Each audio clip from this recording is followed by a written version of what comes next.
As we move into the second half of 2024, buyers and sellers, are you curious to know the latest housing stats? Hi, we're John and Claire Hickey of Engel and Voelkers Real Estate, here to give you your national market update. According to Realtor.com, mortgage rates are currently pushing a bit upward. However, purchase demand remains steady.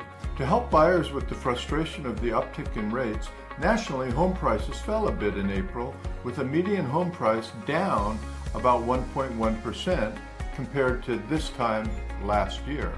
We're still seeing an increase in inventory with about 13.5% new listings on the market nationally.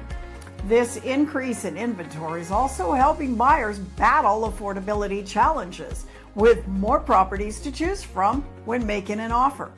Along with the pent-up demand over the last year, there's also pent-up sellers wanting to move.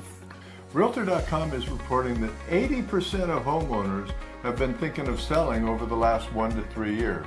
And those who need to sell are no longer holding off, but they're listing their homes now despite having to move into a higher mortgage rate on their next purchase. In addition, we're starting to see an influx of smaller, lower-priced properties hit the market to help offset the higher-priced homes. In some regions, we're still seeing multiple offers and shorter days on market, especially here on the West Coast. So overall, the national market continues to remain on a seesaw with the ups and downs of the mortgage rates, still a wild card. If you'd like more information on housing data in your own neighborhood, give us a call. Let us help you plan your next big move.